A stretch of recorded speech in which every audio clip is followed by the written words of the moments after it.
Everybody.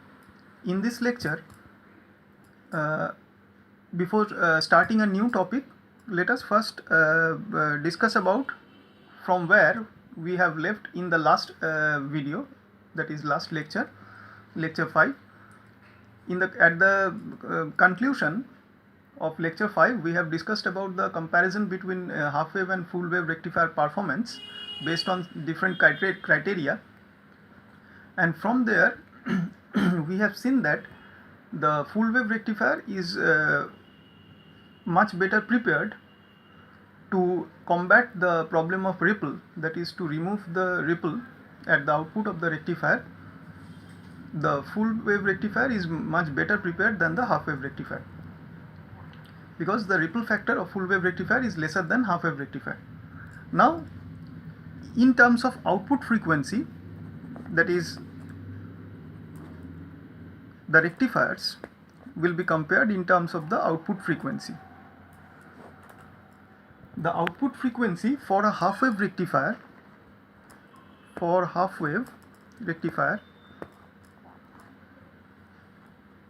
the output frequency is same as the input frequency. Output frequency is equal to or same as the input frequency.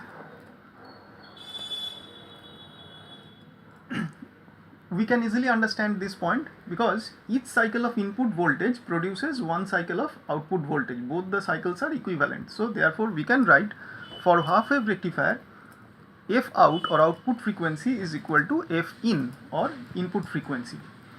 This concept, this idea for half wave rectifier will be utilized in solving different problems. Now, in case of full wave rectifier,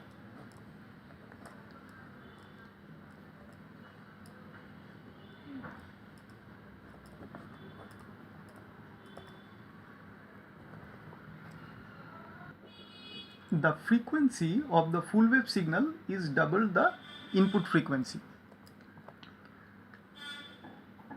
because a full wave output has twice as many cycles as the sine wave input. So output will be having,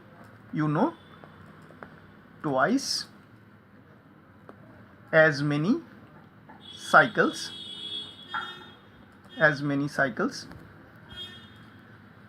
as compared to the input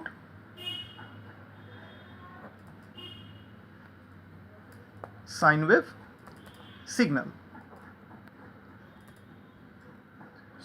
The full wave rectifier does each negative half cycle it will invert, so that we should get double the number of positive half cycles, because the negative during the negative half cycle, what we have seen that the input half cycle, the half cycle at the input side will be inverted at the output side. So for each half cycle, for a complete cycle of the input signal, we will get two half waves consequently. The effect of this operation is that the frequency will get doubled at the output. So we can say for a full wave rectifier, output frequency F out is equal to twice the input frequency F in. So this will also be used in solving numerical problems.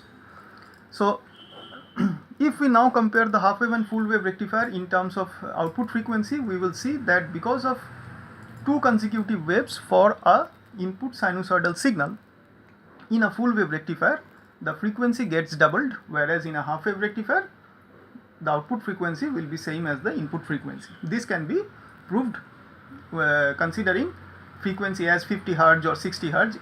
For any sort of values, this can also be proved if we calculate the time period from the input frequency.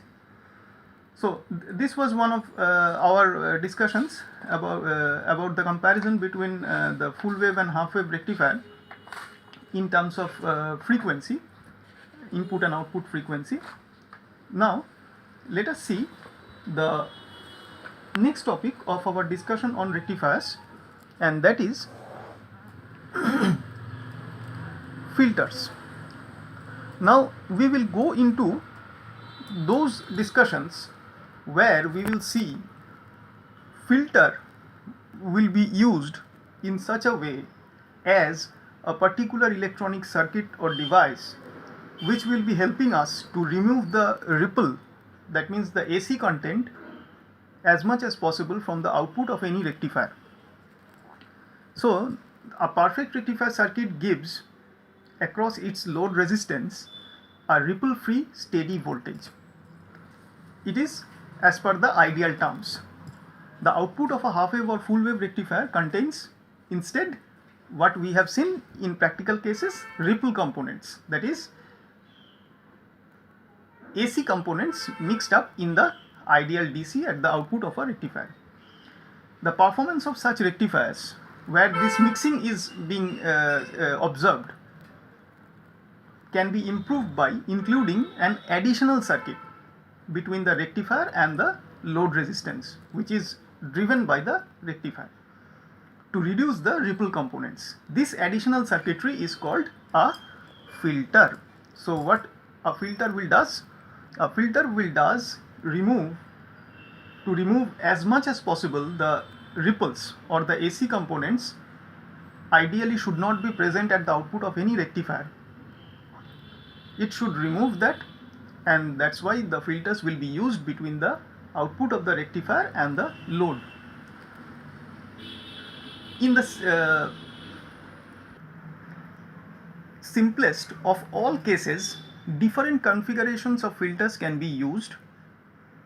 The simplest of all cases will be just only a capacitor C will be used as a filter connected in parallel, that is in shunt with the load resistance RL. So one configuration will be capacitor in shunt with load. This is one configuration. Another configuration we will be looking at inductor also in series with load. You can understand this why capacitor and inductor has been chosen, because they are frequency dependent elements, and you know a filter is such a circuit where the frequency dependence or the discussion on frequency will be very much important. And since we are trying to remove the AC components which is AC components means whose frequency term will be very much relevant about its discussion. So that's why we need, for removal of AC components, we need such elements which are frequency dependent, and they will constitute the circuit of the filter. So these are the basic filters: capacitor in shunt and inductor in series with the load. There are other types of filters also. An LC combination,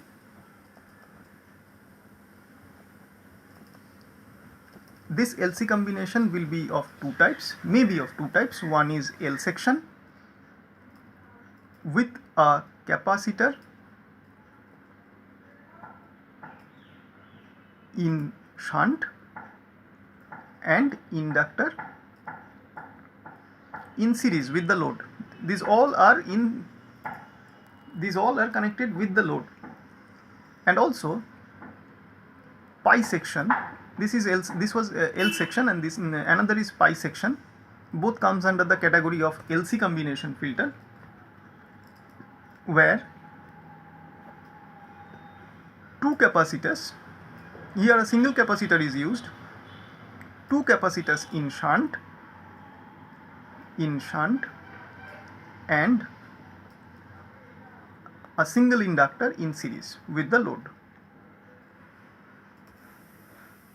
So these are the different combinations primarily that can be utilized to constitute the filter circuitry which will be inserted between the rectifier output and the load to remove out the ripples from the output of any rectifier as much as possible. Now let us first discuss about the number 1. Capacitor. In your syllabus, two types are included. One is the number 1, serial number 1, capacitor in shunt with the load, which will be discussed now first, and in the second case the pi section filter is included in your syllabus. So these two will be discussed here in details, and if required the inductor or the L section filter will be discussed later. So now let us start with the capacitor in shunt with the load. The capacitor input filter produces a DC output voltage, equal to the peak value of the rectified voltage. So the idea of using a capacitor means this filter output should be ideally ripple free, and it will provide a DC output voltage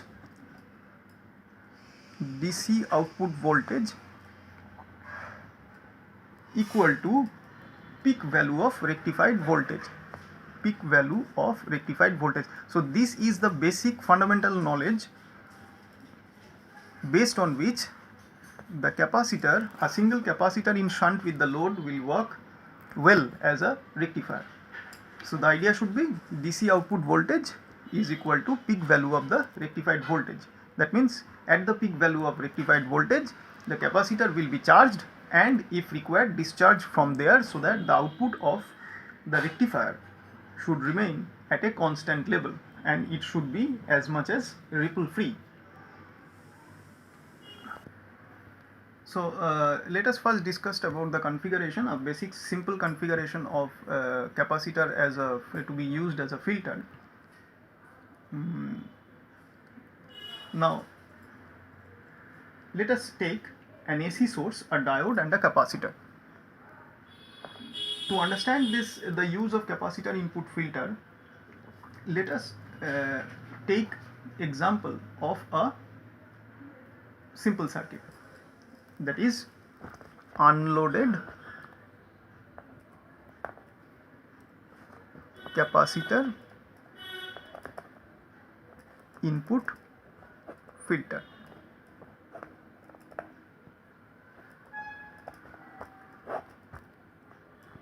The diagram will look like this.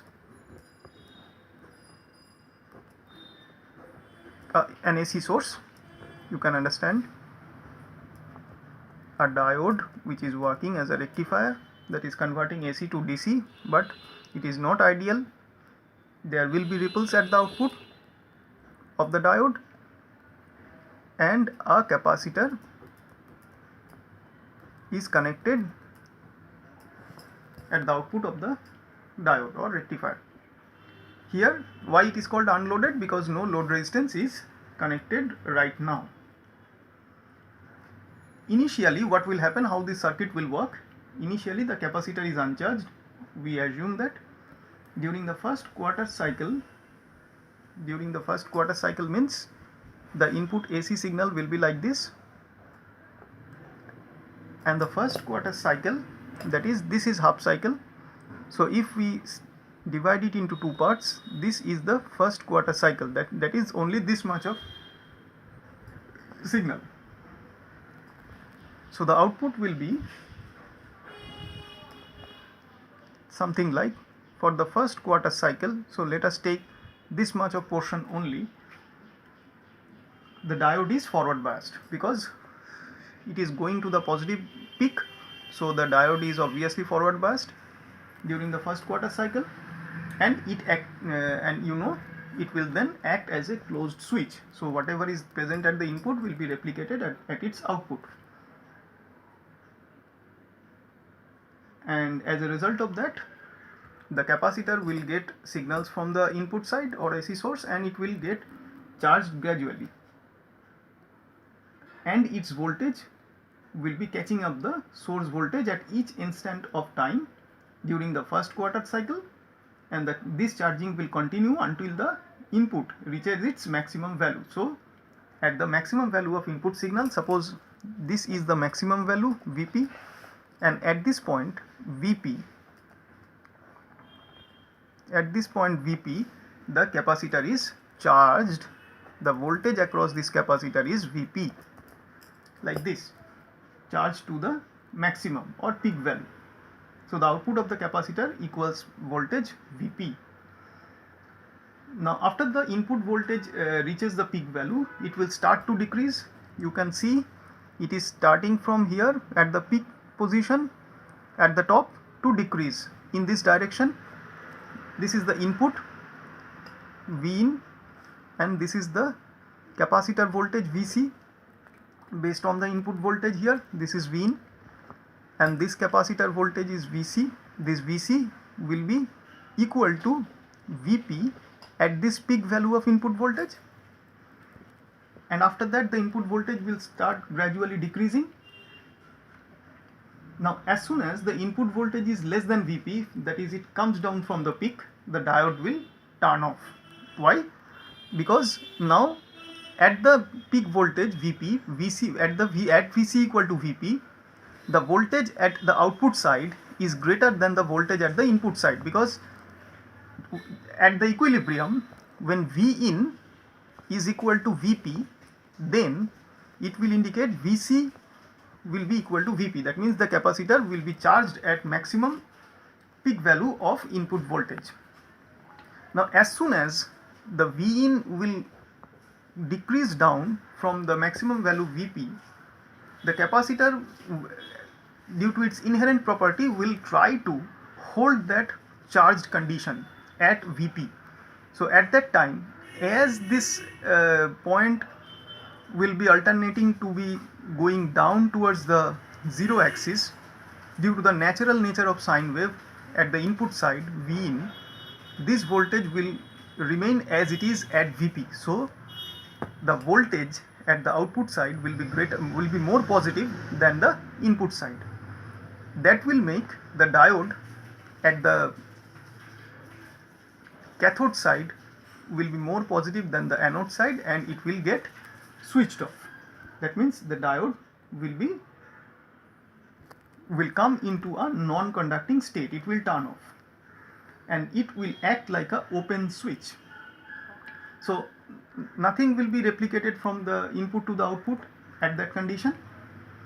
During the remaining circles, the capacitor stays fully charged and the diode remains open during the remaining part of the cycle. Remaining means it is coming down to zero axis, and all over this negative half cycle the diode will remain switched off or open. It will behave as an open switch. So it will make the output voltage, that is Vc here, output across the capacitor, to be constant and equal to Vp. Capacitor will try to hold its charge at the maximum level Vp. So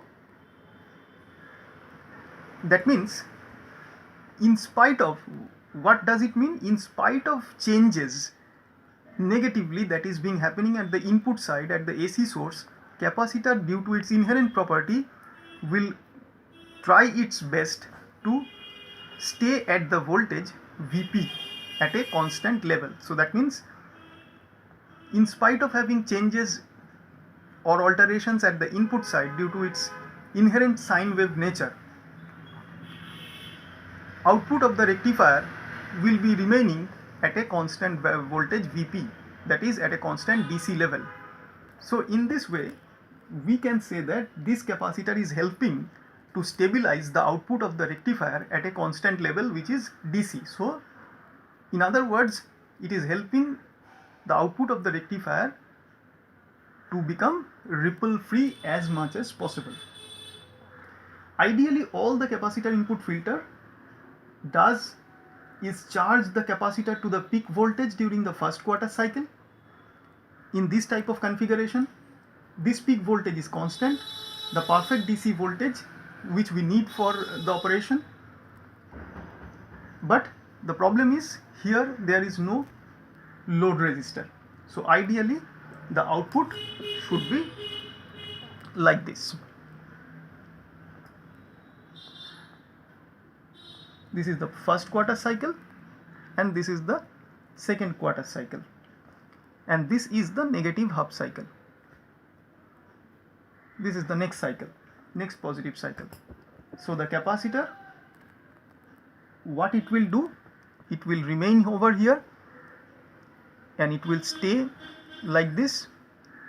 Once again it is here, and this value is nothing but Vp. This is also Vp, and so on. So this should be the ideal output in this case, and during the negative half cycle, or this part of the half cycle and this part, how the diagram will look like? It will look like this. The diode will behave as an open switch. This is Vin less than Vp, and this side is Vp, constant at Vp, and this Vp is nothing but this value. This Vp is nothing but this value. So this is when the load resistor is absent, the use of capacitor as filter. Now let us see what happens when the load resistor is connected. So let us draw the diagram once again.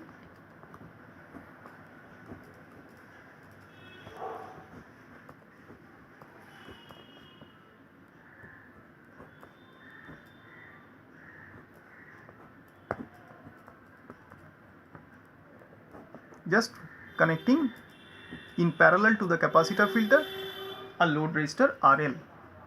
So that's why capacitor is connected as a shunt between the input and the output. Output is taken across this RL, and this is Vin.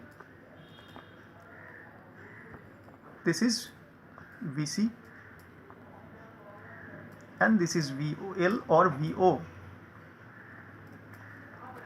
So this is loaded capacitor input filter.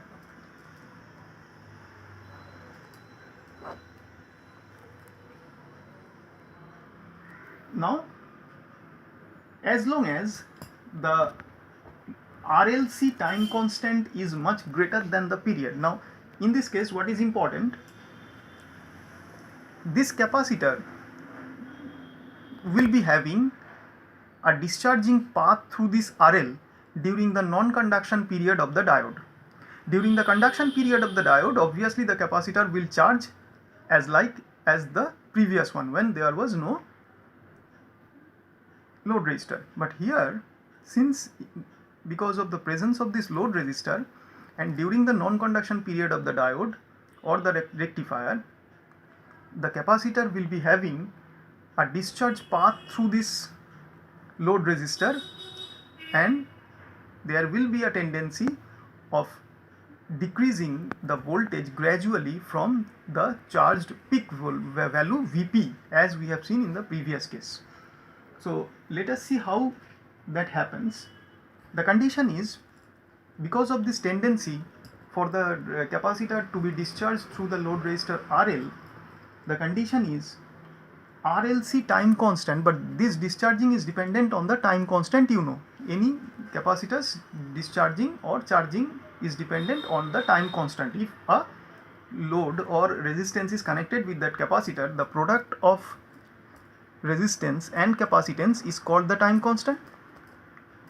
And in this case, to decrease this tendency of discharging its charge held by capacitor during the non-conduction period of diode through the load resistor RL, the RLC time constant is kept much greater than the time period of the input signal, that is Tin,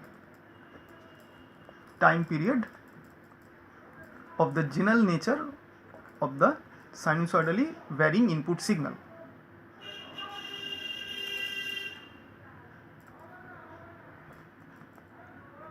So this is the general condition. So if we keep this condition alive, how it will benefit us?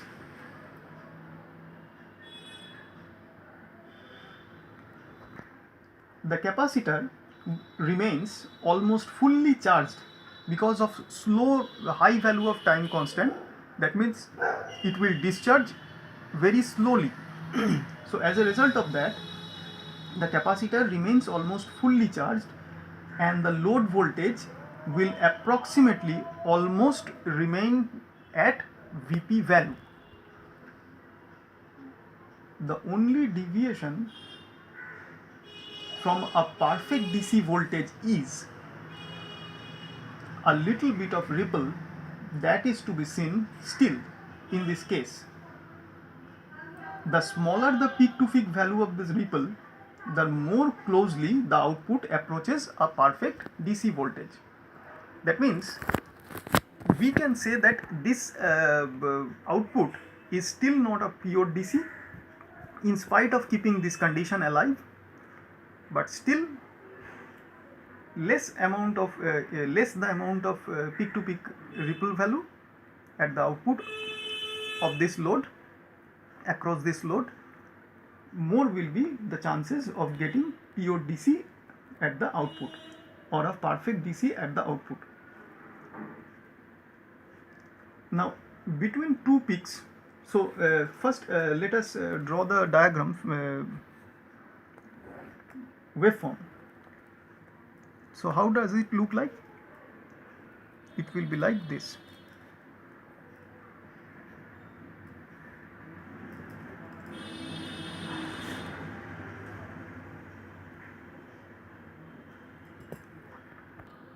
So it will be like this.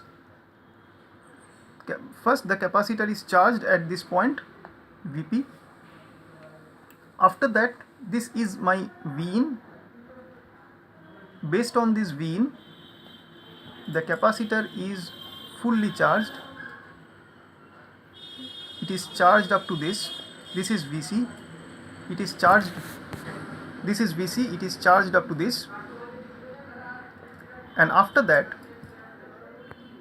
it will gradually, very slowly, it will start discharging due to its own nature of capacitor through the load resistor RL. So this previously, in this case, this was constant little bit, but here since there will be a gradual discharge, very slow discharge based on this condition,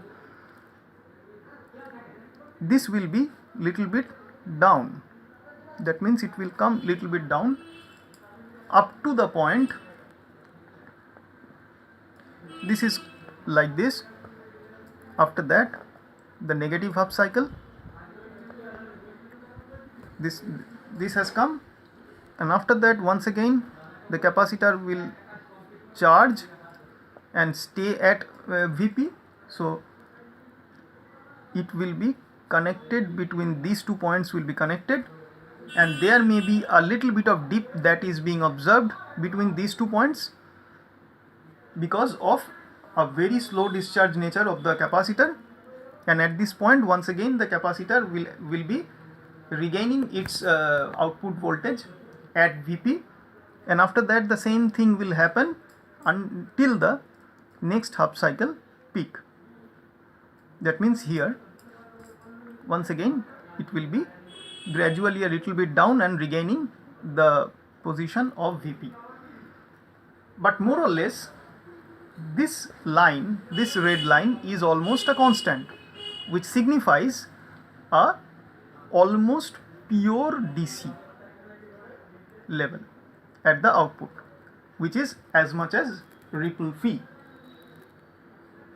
Now between the two peaks, these two peaks, we are seeing that the second quarter cycle and the whole negative half cycle, the diode remains in off state, and the capacitor during that time discharges very slowly through the load resistor. In other words, we can say the capacitor supplies the load current, and since it discharges only slightly between the peaks, the peak to peak ripple is very small. The discharging is so slow that it is almost constant to DC, so the peak to peak ripple voltage is almost very small in this case when we are using a load resistor along with this capacitor, shunt capacitor filter. when the next peak arrives, the diode conducts briefly during this time. As I have seen, from going from one peak to the other, the diodes during this position, the diode briefly conducts in the second quarter cycle. This is the first quarter cycle.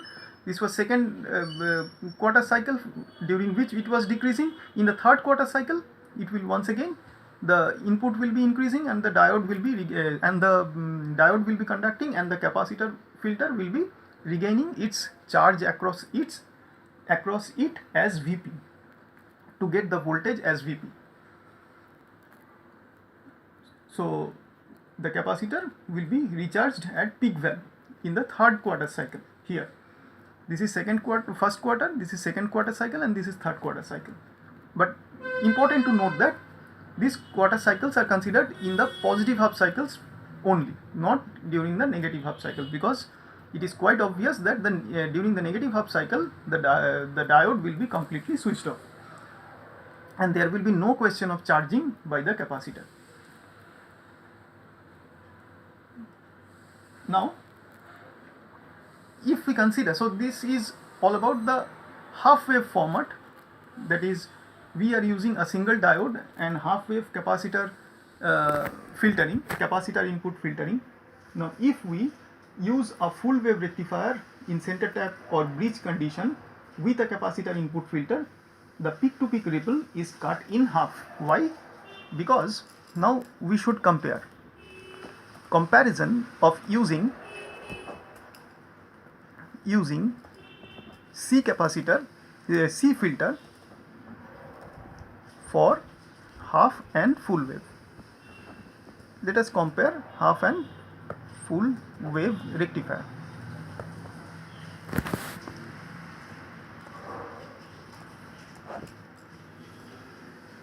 Now how should be the waveform will look like? In a full wave, it will be like this, almost this.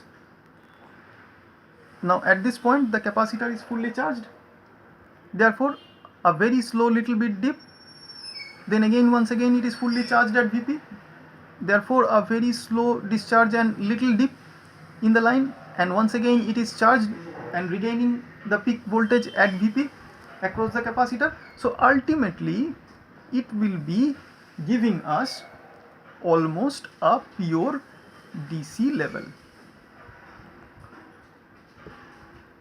Now what is the difference between these two? This is nothing but for half wave condition and this is nothing but for full wave condition.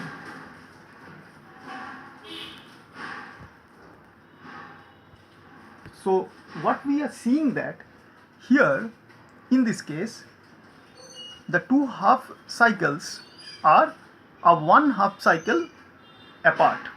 It is interleaved by a one half cycle, but here they are successive.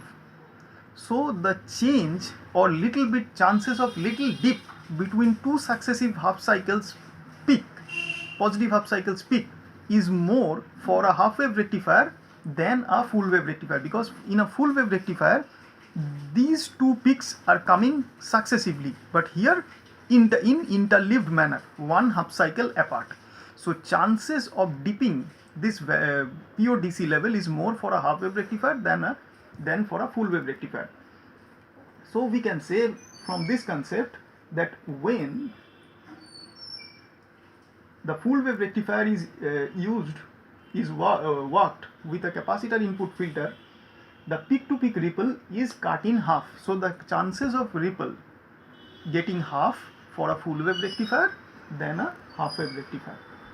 So when a full wave voltage is applied to any RC circuit, the capacitor discharges for only half as long as a full wave, as a half wave rectifier. So in this case the chances of discharging by the capacitor is only half of the half wave case in case of full wave.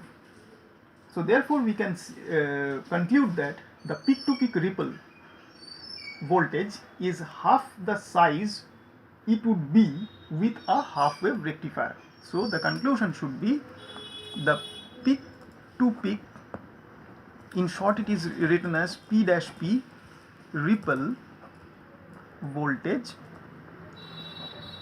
is half of, in case of full wave,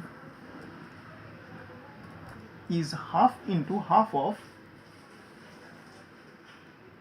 P to P in case of half wave.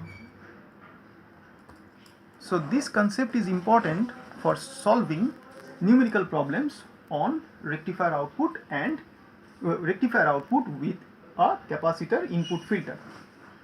The ripple formula, the peak to peak ripple formula for a capacitor input filter is VR is equal to 1 by Fc, where VR is the peak to peak ripple voltage. This formula is important to solve the numericals. P to P ripple voltage, I is the DC load current, sorry, this is I by Fc, not 1, this is I. I is DC load current, F is ripple frequency, and C is the capacitance of the capacitor being used as the filter. So this is the formula. VR, ripple peak to peak ripple voltage, is I by Fc.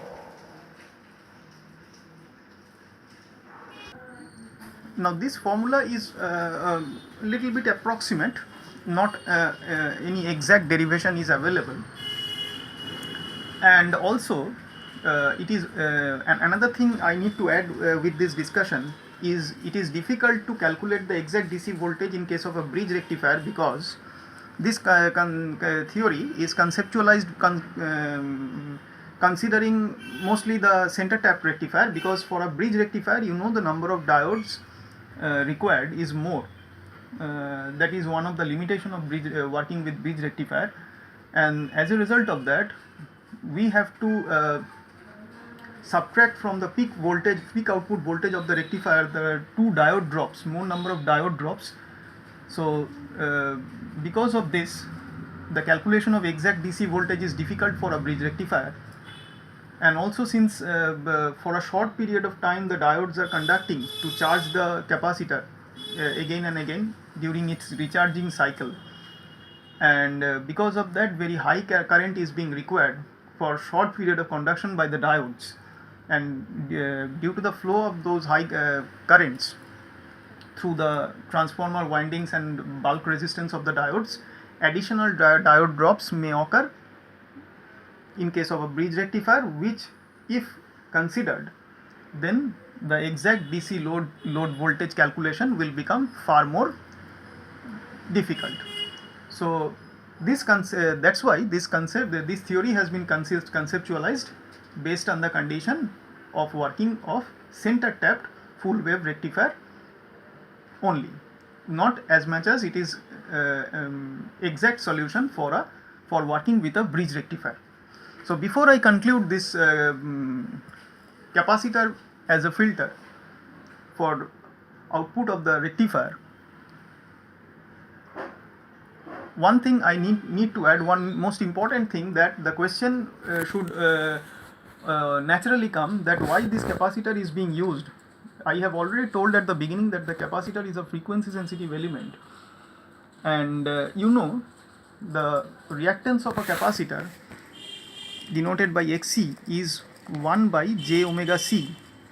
So as omega is getting increased, Xc is getting decreased. So when omega is 0, that means the reactance is very high. As omega go on increasing, that means it is omega is 0 means it is DC, the reactance is high. So for DC Xc is high.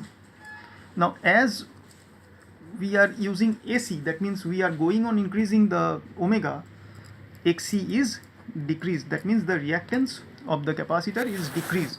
So considering this fact that the capacitor filter is used in parallel with the load resistance, why it is connected in parallel but not in series, because the reactance of the capacitor we have just seen at the input signal frequency is much smaller than the RL, because at the input signal frequency AC, the capacitance, the reactance of the capacitor or the capacitor filter is getting decreased. So in comparison to the resistance, load resistance that is being used, this the use of this capacitor is will be imposing much smaller reactance. Therefore, the ripple components will be easily bypassed by the capacitor. That means, if we consider this circuit as compared to this RL, the reactance imposed by this capacitor, as we go on increasing the signal components in input signal frequency, that is omega, the reactance through this path is decreased as compared to the path connected with RL.